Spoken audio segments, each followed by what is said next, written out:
E3 2011. I am over here getting ready to enter some Uncharted territory with Naughty Dog. Obviously, Evan and Christoph are here, and we're going to break down the amazing demo that we saw for one of the best games of E3 2011. Of course, I'm talking about Uncharted 3. Guys, thanks for joining us. And, you know, the footage yesterday wowed the crowd. You guys are doing a good job. Break down what we're going to see through the demo that you walked us through yesterday, if you would. Yeah, well, it was a huge effort by a ton of people at Naughty Dog. It was, something that basically we decided we wanted to show at this E3 about 12 months ago.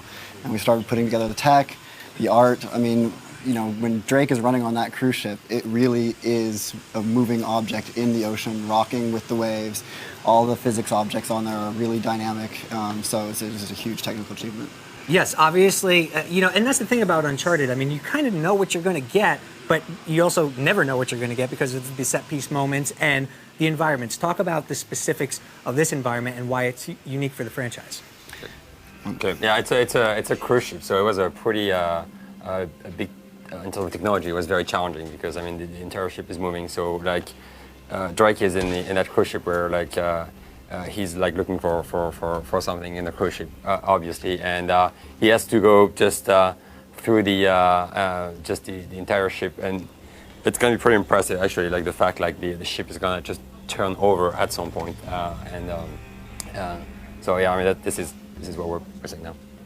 And obviously, we're going through a scenario here where Nathan's not trying to be very loud. Talk a little bit about the story point. What's happening right now? Yeah, this takes place about midway through the game, and we don't want to get into too much spoiler territory here, right. So we don't want to tell you exactly what he's going after on this cruise ship. But we can just refer to it as a MacGuffin, and he's trying to get into the hold to find it, and at that point, the catastrophic damage occurs, and the whole thing capsizes. Right. And obviously, the tactics that there's far-reaching combat tactics and stealth tactics in this franchise. Anything new that we could be looking forward to in the way that we interact with enemies? Oh yeah, lots of new combat. Basically, we've got this new brute type of enemy who's much larger than Drake, and when you get into combat with him, you have to take on brand new tactics. You can also start to use environmental objects to improvise as weapons and pick up bottles and sort of turn it into a barroom brawl. Obviously, in Uncharted 2, I think it was a pinnacle of storytelling for a lot of people to show how games could be so cinematic. What did you learn, though, from Uncharted 2 that you wanted to apply, that you weren't able to do in Uncharted 2, that you wanted to apply here in Uncharted 3? And if you were able to implement it, tell us what we would see.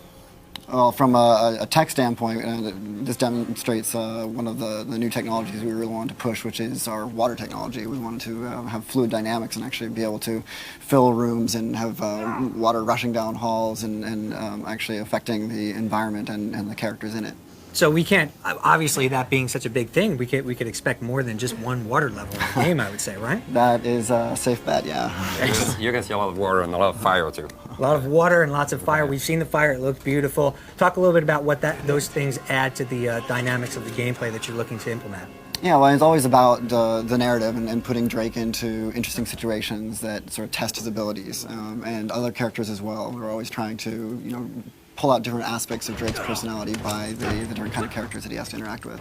Yes, and speaking of those characters, obviously we were introduced early on to a little bit more of a cerebral type of a combatant in the game. Can you talk a little bit about who the main antagonist is? Yeah, her name is Catherine Marlowe, and she's basically the leader of this sort of cult sect that dates back to Elizabethan times, and they're sort of at odds against each other because they're fighting over the ring that Drake has around his neck, Sir Francis Drake's ring. They both feel they're the rightful owners.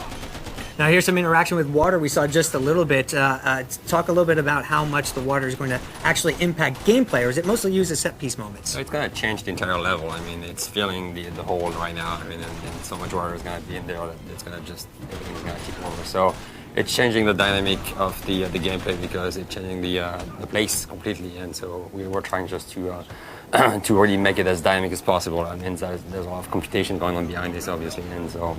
And as you can see, it's just, and you can also now, for the first time, you can go underwater too. And you can just then now you can swim, which we were not doing a lot before. We will actually have combat from water. Drake can fire his weapon and be fired at in the water. Water combat. Yeah. Obviously, I don't think people realize how technically difficult this is to pull off. Can you give us a little bit of an insight there? Yeah, I mean it's something we started working on like since on day one, pretty much. I mean it involves like a lot of people. People are gonna just run the physics for the water. People are gonna make the effects, and all the artists just to make it look good. It's a very challenging thing, and we don't see the ocean here. We were saying earlier, we have just to also compute like the waves and how like they're gonna curve, and so all those things add up together just to do something great. Obviously, Uncharted 3 is placing a huge emphasis on its multiplayer component this time around. It's a big deal for you guys. Can we expect to see water in the multiplayer aspects as well? Yeah. Yeah, definitely. In fact, we will, and that combat we were talking about from water will happen in multiplayer too. Oh, that's awesome. That's huge news. And actually, we have some questions from Justine over in the tweet seat. What do you got? We do. We have one here from SilverHage86 on Twitter, and they are asking, is there going to be triangle drama like in Uncharted 2? Surely hope so, because that made the game so much more interesting. Yeah, definitely. Well, I mean, if you saw the trailer we showed yesterday, both Chloe and Elena make their return in this game, and so that's gonna have some interesting dynamics to it. But actually, we're really focusing on Drake and Sully's relationship this time around. It's sort of a bromance. We want to find out what makes that relationship tick, how far they can sort of push each other, and what the limits to their trust is. You have another question, Justine? Of course I do. Prezzer0 on Twitter is asking, will Uncharted 3 be more co-op driven? We're definitely going to have some more co-op than on Uncharted 2. It's not based on the single player game, but it's like it's parallel stories, and we're going to just try to be really bring the cinematic experience you have in the single player game into the co-op experience. So a lot more co-op on Uncharted 3. Excellent.